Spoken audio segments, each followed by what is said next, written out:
اللہ تعالیٰ نے قرآن مجید میں رمضان کے روزوں کے ساتھ دعا کا تذکرہ کیا. وَإِذَا سَأَلَكَ عِبَادِي عَنِّي فَإِنِّي قَرِيبٌ. فرمایا کہ اے نبی آپ ان سے یہ کہہ دیجئے کہ جب میرے بندے میرے بارے میں پوچھیں تو آپ ان کو بتا دیں کہ میں تمہارے قریب ہوں. اجیب دعوت الداعی اذا دعان. جب کوئی مجھے پکارتا ہے تو میں اس کی دعوت کا، اس کی دعا کا جواب دیتا ہوں. دعا اور رمضان یہ دونوں ساتھ ساتھ ہیں. جہاں اور دیگر معاملات میں ہمارے اندر کمی واقع ہوئی ہے، دین کے معاملات میں، نماز میں، روزے میں، تلاوت میں، وہیں ایک بہت بڑی عبادت ہے دعا. اس میں بھی لوگ پیچھے ہٹ گئے ہیں، اور شیطان کی کوشش یہ ہوتی ہے کہ وہ آپ کو کوئی دوسرا آلٹرنیٹ دیتا ہے تاکہ آپ اصل کو چھوڑ کر اس متبادل میں مشغول ہو جائیں. کیونکہ اگر آپ کے پاس آلٹرنیٹ نہیں ہوگا تو پھر آپ اسی اصل پہ قائم رہو گے.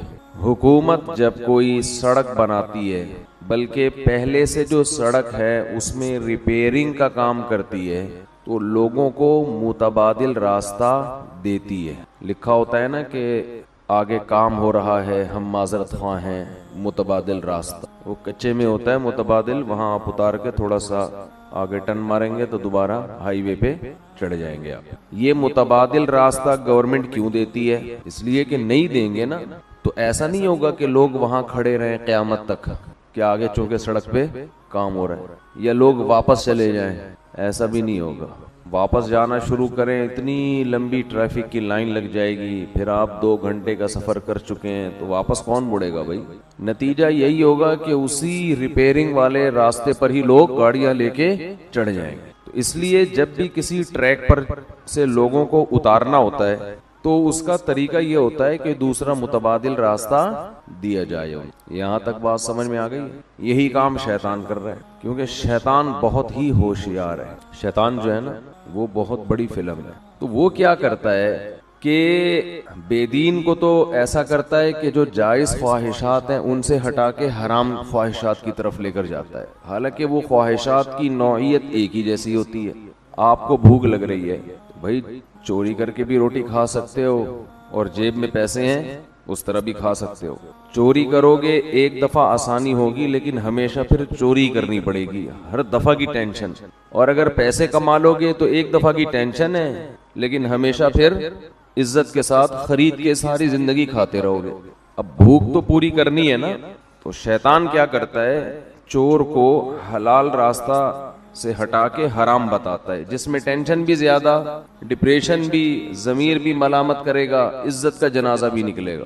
تو بے دین آدمی کو شیطان حلال خواہشات سے ہٹا کر کس طرف لاتا ہے؟ بولے نا یار، حرام. وہ نکاح سے ہٹائے گا، زنا کی طرف لائے گا. تو ہر چیز میں ایسا ہی کرے گا شیطان. دیندار آدمی کو، جو دین کو فالو کر رہا ہے، دین پہ چلنا چاہتا ہے، اسے شیطان سنت سے ہٹا کے متبادل راستہ بدعت والا دے گا.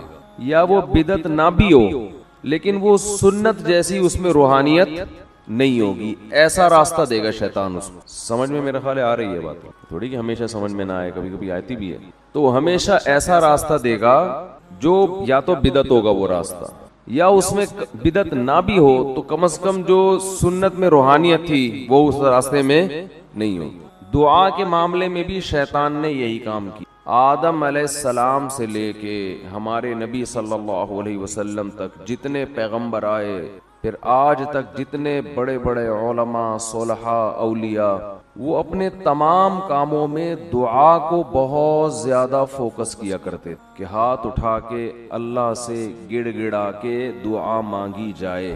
شیطان نے کیا کیا، دعاؤں سے ہٹا کے لوگوں کو وظیفوں پہ لگا دیا. میں نہیں کہہ رہا وظیفے حرام ہے، ناجائز ہے، میں وہ روحانیت بولو اتنی دفعہ یہ پڑھ لو، اتنی دفعہ یہ پڑھ لو تو یہ ہو جائے گا، اتنی دفعہ یہ کر لو تو یہ ہو جائے گا، یوں کر کے پڑھ لو گے تو ایسے کام ہو جائے گا، یوں کرو گے تو 4 ہو جائیں گی، اس طرح کرو گے تو 3. شادیوں کی بات نہیں کر رہا، کچھ اور. اب آپ لوگ آٹومیٹک ہو گئے، اب شادی کا لفظ زبان سے نکالنے کی ضرورت ہے ہی نہیں. اب یہ مثال ہو گئی ہے، کسی نے کسی بھوکے سے پوچھا 2 اور 2 کتنے ہوتے ہیں، کہتے 4 روٹیاں ہوتی ہیں. تو وظیفے یہ پڑھ لو تو یوں ہو جائے گا، یوں کر لو تو یوں ہو جائے گا، ایسا کر لو تو یوں ہو جائے گا، 636.3 دفعہ پڑھو گے تو یہ والا کام ہوگا۔ رسالے چھپ رہے ہیں، یہ پہلے میں تو اس موضوع پر بہت بیان کرتا تھا، بہت عرصے سے میں نے یہ موضوع چھوڑ دیا تھا، لیکن نئے نئے لوگ بھی آتے ہیں، پھر رمضان میں لوگ دعاؤں سے غافل بھی ہو جاتے ہیں، تو اس لیے میں نے سوچا کہ آج میں اس پرانے مردے کو دوبارہ اکھیڑوں گا، دوبارہ کھڑا کروں گا اس پرانے ٹاپک کو۔ تو زیادہ زور دعاؤں کے بجائے کس پر ہے؟ وظیفے۔ نظر آتے ہیں لوگ کوئی فجر کے بعد بیٹھے ہوئے اللہ اللہ کر رہے، آدمی کہتے ہیں یار ماشاءاللہ ابھی قیامت قریب نہیں ہے، اتنے نیک لوگ دنیا میں ہیں جو اللہ کو راضی کرنے کے لیے اللہ کا نام لے۔ جب آپ تہ میں جاؤ گے تو پتہ چلے گا کسی نے یہ وظیفہ بتایا ہے، اتنی دفعہ یہ پڑھو، فلاں کام کے لیے بتایا، جیسے ہی کام ہوگا یہ بندہ مارکیٹ سے شارٹ ہو جائے۔ اللہ اور بندے کا جو تعلق ہے نا، اللہ یہ قائم کرنا چاہتے ہیں۔ اسلام کا حاصل کیا ہے؟ خلاصہ کیا ہے؟ انسان کا تعلق ہو جائے کس کے ساتھ؟ اپنے رب کے ساتھ۔ یہ تعلق جتنا دعا سے ہوتا ہے اتنا دنیا میں کسی چیز سے نہیں ہوتا۔ براہ راست آپ اللہ سے خطاب کر رہے ہوتے اس، تو شیطان نے کیا کیا؟ دعاؤں سے ہٹا کے کس میں لگا دیا؟ وظیفوں میں۔ وہ بھی دعا ہی ہوتی ہے وظیفہ بھی، لیکن اس میں جذبہ دعا والا نہیں ہوتا، وہ پڑھا جاتا ہے، مانگا نہیں جاتا۔ کہتے ہیں کتنا وظیفہ پڑھ لیا، دعا میں یہ نہیں کہتے کتنی پڑھ لی، کتنی مانگ لی، یہ بہت بڑا فرق ہے۔ اور کمال کی بات ہے قرآن و سنت میں جو پیغمبروں کی دعائیں ہیں ان کو بھی ہم نے وظیفے بنا کے پڑھنا شروع کر دیا، وہ بھی مانگی نہیں جا رہی۔ یونس علیہ السلام اللہ کی اجازت کے بغیر اپنی قوم کو چھوڑ کے نکل گئے، اللہ کی طرف سے آپ کو تنبیہ ہوئی، سمندر میں ڈالے گئے، مچھلی نے آپ کو نگل لیا۔ تو اب وہاں یونس علیہ السلام نے مچھلی کے پیٹ میں بیٹھ کر لا الہ الا انت سبحانک انی کنت من الظالمین یہ دعا مانگی تھی، جس کے یہ الفاظ تھے، یہ دعا تھی، اے اللہ تیرے سوا کوئی عبادت کے لائق نہیں ہے، سبحانکا تو ہر عیب سے پاک ہے۔ کیا مطلب؟ میرے ساتھ جو یہ کچھ ہو رہا ہے یہ تیرا قصور نہیں ہے، کیونکہ تو ہر عیب سے پاک، یہ تو نے غلط نہیں کیا۔ انی کنت من الظالمین، میں ہی کیا ہوں؟ میں ہی غلط ہوں، مجھ سے ہی غلطی ہوئی ہے۔ تو یہ الفاظ میں کیا کہنا چاہ رہے ہیں کہ میری غلطی کو معاف کر دے، یعنی بزبان حال یہ میسج تھا نا، یہ چھپی ہوئی دعا ہے اس کے اندر کہ اے اللہ تو ہر عیب سے پاک ہے، تو نے ظلم نہیں کیا، غلطی کس کی ہے؟ میری ہے، میں اپنی غلطی کا اعتراف کرتا ہوں۔ کیا مطلب؟ مجھے اس مصیبت سے نکال دے۔ فاستجبنا له فاستجاب له فنجیناہ من الغم، ہم نے دعا کو قبول کیا اور ان کو اس غم سے نکالا ہے ہم نے۔ ہونا یہ چاہیے کہ ہمیں جب کوئی غم ہو تو ہم بھی یہ دعا مانگیں جو یونس علیہ السلام نے مانگی تھی، اے اللہ یہ جو مجھ پر مصیبت آئی ہے تیرا قصور نہیں ہے، میں خطاوار ہوں۔ یہی دعا پڑھنی چاہیے نا، مانگنی چاہیے۔ دیکھو میرے منہ سے بھی پڑھنی نکل رہا ہے، لیکن ہم یہ دعا جو ہے نا لا الہ الا انت والی، یہ دعا مانگتے نہیں ہیں بلکہ پڑھتے ہیں 101 دفعہ، 1,00,000 دفعہ، 345 دفعہ۔ سمجھ میں آ رہی ہے بات؟ یہ مانگی نہیں جاتی بلکہ کیا کی جاتی ہے؟ پڑھی جاتی۔ جب پڑھی جاتی ہے تو مخصوص دانوں پہ ایک خاص مقدار کو مکمل کرنا ہوتا ہے، اس میں یہ جذبہ ہی نہیں ہوتا کہ مجھ سے کوئی غلطی ہوئی ہے، تجھ سے نہیں ہوئی ہے، مجھ سے ہوئی ہے، میں اس غلطی کی تلافی کرتا ہوں، آئندہ نہیں کروں گا۔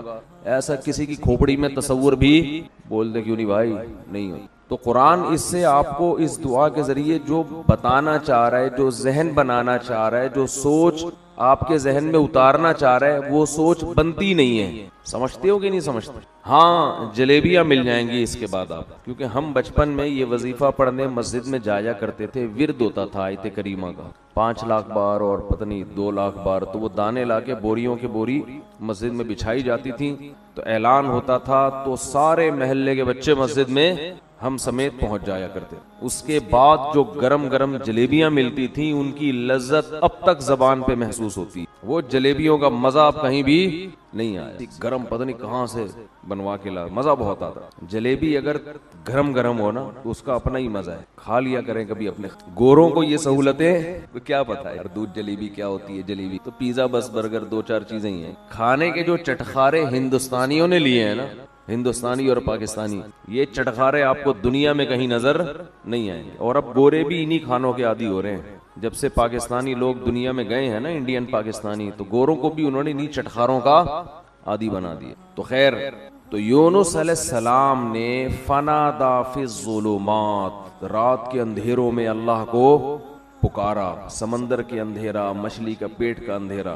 زکریا علیہ السلام کو اولاد نہیں ملی، بیوی بوڑھی ہو گئی، خود بھی بوڑھے ہو گئے، ساری زندگی اللہ سے دعا مانگتے رہے، اولاد دے دے، اولاد دے دے، اولاد دے دے.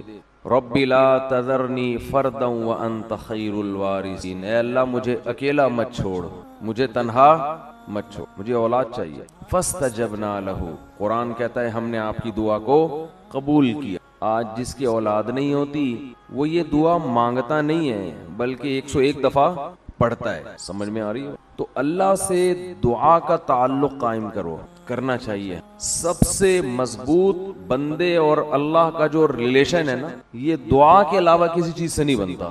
لیکن جو کام سب سے مقدس ہوتا ہے اس شیطان رکاوٹ بھی سب سے زیادہ بولو اسی میں ڈالتا ہے. شیطان آپ کو کسی عبادت سے اتنا نہیں روکے گا جتنا آپ کو دعا مانگنے سے روکے گا.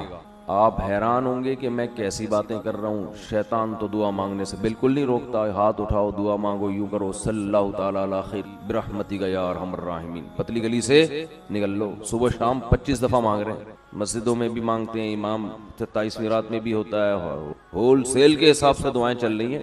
اور ہم کہہ رہے ہیں کہ شیطان آپ کو جتنا دعا سے روکے گا اتنا کسی اور کام سے.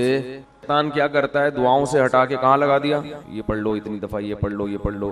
ہاں، تو میں یہ کر رہا تھا کہ جتنا دعا سے اللہ کا قرب ملتا ہے، تعلق بنتا ہے، اتنا کسی اور عبادت سے نہیں بنتا. تو شیطان سب سے زیادہ رکاوٹ جو ڈالتا ہے نا وہ دعا میں ڈالتا ہے. دعا نہیں مانگنے دو اس. تو میں کہہ رہا تھا آپ کہیں گے کہ اتنے تو مانگی جاتی ہیں دعائیں صبح و شام. اصل میں یہی مسئلہ ہے، مانگی نہیں جا رہی، پڑھی جا رہی. مانگی بولو، پڑھی جا رہی. مانگنے کا اسٹائل وہ ہوتا ہے جو بھیکاری آپ سے جب بھیک مانگتا ہے. دیکھو نا مسجدوں میں کیسے کھڑے ہو کے مانگ رہے ہوتے ہیں، کیسی پہلے تمہید باندھتا ہے. وہ تمام حضرات سے گزارش ہے 2 منٹ کے لیے میری بات سن لیں. سب کو اپنی طرف متوجہ کرے گا، پھر رونا شروع کر دے گا.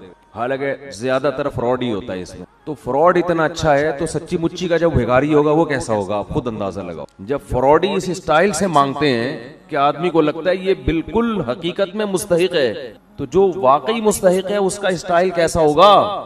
یہ جو اکثر بھیکاری ہوتے ہیں نا، میں نہیں کہہ رہا 100%، اکثر ان میں فراڈی ہوتے ہیں. اکثر کیا ہوتے ہیں، اور رمضان میں تو پورا ایک ٹولے آتے ہیں، ان کے ٹھیکے دیے جاتے ہیں تو اس محلے سے، اور ان کے علاقے بکتے ہیں، چوک بکتے ہیں. یہ جو کیا کہتے ہیں اس کو یار، راؤنڈ اباؤٹ جو ہوتے ہیں نا، اکثر چورنگیاں، یہ بکتی ہیں بھیکاریوں کی. لیکن آپ مانگنے کا اسٹائل دیکھو بھیکاری کا. وہ یہ نہیں کہے گا آپ کے منہ پہ آ کے لا الہ الا انت سبحانک انی کنت من الظالمین. وہ اس کی روح کو سمجھتا ہے، لا الہ الا انت سبحانک. وہ ایسا آپ کو روئے گا. وہ تو ہم اتنے بھیکاری فراڈی دیکھ دیکھ کے اب اثر ہم پہ ختم ہو گیا ہے نا. لیکن وہ مانگنے میں کمی نہیں کرتا. وہ ایسے اسٹائل سے مانگے گا کہ آپ کا دل چاہے گا کچھ نہ کچھ تو دو اس کو. ہمارے ایک دوست نے اپنا واقعہ سنایا. وہ بھیکاریوں کو دیتے نہیں تھے. کہہ رہے میں گاڑی میں جا رہا ہوں، کہیں سگنل پہ گاڑی رکی ہے تو ایک بھیکاری آ گیا میرے پیچھے، یار دے دو بھائی، کچھ تو دے دو یار، اللہ کا واسطہ. میں نے کہہ رہا اس کو ہٹایا. وہ اتنا چپک گیا کہ میں نے 50 روپے نکالے. یہ یار جان چھوڑ میری. لیکن وہ کہتے ہیں مجھے اس سے ایک عبرت ہوئی. وہ کہتے ہیں مجھ سے گناہ ہو گیا تھا، تو اسی دن میں نے اس گناہ سے توبہ کی، اور توبہ میں اللہ کو یہ کہا کہ اللہ میں معافی کا مستحق نہیں ہوں، کیونکہ میں پہلے بھی توبہ کر چکا ہوں، بار بار توڑ رہا ہوں، مستحق نہیں ہوں. لیکن کہہ رہے میں نے اتنی دیر دعا مانگی، میں نے کہا اے اللہ وہ بیکاری مستحق نہیں تھا، جان چھڑانے کے لیے میں نے اس کو 50 روپے پکڑا دی. تو مجھ سے زیادہ سخی ہے. تو بھی کہ یہ کب سے مانگ رہا ہے، کب سے پیچھے پڑا ہوا ہے، چل معاف کیا جا. تو کہہ رہے میں نے اتنی دعائیں مانگی، ہدایت کی بھی اور رزق میں برکت کی بھی، اور واسطے سارے اسی بھیکاری کے اللہ کو دے رہا تھا کہ اللہ وہ فراڈی تھا، دے دیا. میں بھی فراڈی ہوں، ٹھیک ہے نا. نہ مجھے مانگنا آتا ہے، نہ میرے پاس کوئی عمل ہے، 2 نمبر آدمی ہوں، بس دے دے. مستحق نہیں ہوں پھر بھی دے دے. تو دعا یہ دعا تھی. اٹ از کالڈ کیا ہے؟ اٹ از کالڈ دعا. یہ جو اس پہلی دفعہ میرا خیال ہے اس بندے نے دعا مانگی ہوگی. تو یہ تو نمازوں کے بعد سب مانگ رہے ہیں. امام نے آج کل دعاؤں کی سیٹنگ کیا چل رہی ہے, امام صاحب نے جب تکبیر کی نا امام صاحب نے, تو آٹومیٹک سسٹم نمازیوں کا شروع ہو گیا. نمازی سارے خود بخود روبوٹ کی طرح ہاتھ جا رہے ہیں, پھر کھڑے ہو جاتے ہیں. اس کے بعد سلام پھیر کے یاد آتا ہے اچانک یہ ہوا کیا ہے, درمیان میں گم. وہ ایک آدمی نے, امام صاحب نے 4 کے بجائے 3 رکعتوں پہ سلام پھیر دی. پوری مسجد میں کسی نے بھی سبحان اللہ نہیں کہا. پیچھے 8ویں صف میں ایک آدمی نے کہا سبحان اللہ.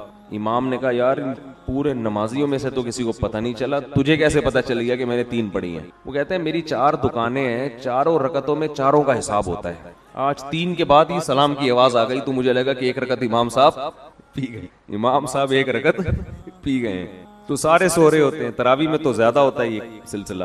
پھر وہ ایک فارمیلٹی ہے دعا کی, اس پر ہاتھ اٹھا لیتے ہیں, یا اللہ فلاں کی کر دے, یہ کر دے, وہ کر دے. پورا ایک ترتیب سے مانگے. میں منع نہیں کر رہا اس سے, اس دعا میں جان نہیں ہے. امام کو بھی پتا ہے میں نہیں مانگوں گا مجھے امامت سے نکالیں گے. مؤذن جو پیچھے جو نمازی ہوتے ہیں وہ سمجھتے ہیں کہ یہ نماز کا حصہ ہے, تو جب جو ہے تو چلو یوں کر لو, تو پھر یوں کر لو. ایسے چل رہا ہوتا ہے. جیسے وہ تعزیت کے لیے KPK میں دعا ہوتی ہے نا, پبلک آتی ہے, دعائے خیر, ہاتھ اٹھایا یا رکھے, چلو گئی. پھر دوسرا آیا دعائے خیر اللہ, کچھ بھی وہ ان کی پشتوں میں کچھ الفاظ چل رہے ہوتے ہیں, اس طرح ماشی انڈی والا انخا دے دغت پھودنا دکڑے, چلو جی ختم ہو گئی. پھر دوسرا, تو ان کو مردے کے, اکثر لوگوں کو مردے کے بخشوانے سے کوئی تعلق نہیں ہوتا. ان کو تو ایک لواحقین کو دکھانا ہے کہ ہم بھی کیا کر رہے ہیں, تمہاری میت کے, تمہارے غم میں تمہارے ساتھ برابر کے شریک ہیں. تو وہ دعا تھوڑی ہے. دعا تو وہ ہوتی ہے جو آپ بیٹھ کے پھر مانگیں, اللہ میرے باپ کا انتقال ہو گیا, میری ماں کا انتقال ہو گیا, اے اللہ اسے قبر کے عذاب سے بچا, اس کے گناہوں کو معاف کر, جو ابراہیم علیہ السلام مانگتے تھے. تو شیطان یہاں سب سے زیادہ رکاوٹ ڈالتا ہے. ایک رکاوٹ تو ایسے کہ وہ وظیفے لے آیا, آپ کو دعا سے ہٹا کے کہاں لے گیا, وظیفوں کی طرف. اب آپ سارا اس کو فوکس کر رہے ہیں. دوسرا کام شیطان یہ کرتا ہے کہ وہ دل جمعی سے دعا نہیں مانگنے دیتا. حدیث میں آتا ہے کہ اللہ تعالی ظاہر قلب سے دعا قبول نہیں کرتے. ظاہر قلب کا مطلب اوپر سے, آپ کا دل خود ہی حاضر نہیں ہے تو یہ دعائیں قبول نہیں ہوتی. دل ہی حاضر نہیں ہے آپ کا. اللہ کہتے ہیں جب اس کو خود دلچسپی نہیں ہے بھائی, یہ خود اپنے عمل کو اہمیت نہیں دے رہا, تو میں کیسے اہمیت دوں. یہ ایسے جیسے آپ کسی سیٹ سے 1 کروڑ روپے قرضہ مانگنے گئے. اب 1 کروڑ روپے جب آپ قرضہ مانگو یا بھیک مانگو تو ایسے نہیں ہوگا کہ آپ کھڑے کھڑے جا کے اس کو پکڑ کے بولے یار ادھر 1 کروڑ روپے ہیں تو دے دو, نہیں ہے چلو رہنے میں. ایسا نہیں ہوگا. وہ کہے گا یہ اس کی نظر میں اس کی ویلیو نہیں ہے تو میں اتنی بڑی رقم اس کو کیوں دے دوں بھائی. تو اس کے لیے آپ کیسی تمہید باندھو گے, سر میں آپ سے ملنا چاہتا ہوں, کام ہے, 6 آدمیوں کو اور بھی لے جاؤ گے سفارشی بنا کے, بہت پھر رو گے, 2 آنسو بہاؤ گے, ضرورت ہے, یہ ہے وہ ہے. تو جب اللہ سے ایسے دعا مانگی جاتی ہے نا کہ دماغ کہیں اور ہو اور ایک فارمیلٹی کے طور پر دعا کے کلمات زبان سے نکل رہے ہیں, تو اللہ کہتے ہیں اس کے دل میں اپنی دعا کی خود ہی ویلیو نہیں ہے, اس کو خود ہی نہیں پتا کس سے بات کر رہا ہوں, کیا مانگ رہا ہوں, تو پھر اللہ بھی قبول نہیں کرتے. اللہ مستغنی ہے. تو شیطان دوسرا وار یہ کرتا ہے کہ دعا میں آپ کو دل لگانے نہیں دے. اچھا, اس کا علاج بھی میں شیطان کا وار اور ساتھ ساتھ اس کا علاج بھی بتاتا رہوں تو پھر ذرا اچھی بات ہو جائے گی نا. پہلا کام شیطان نے کیا تھا, وظیفوں پہ لگا دیا. تو اس کا حل یہ ہے کہ وظیفوں کو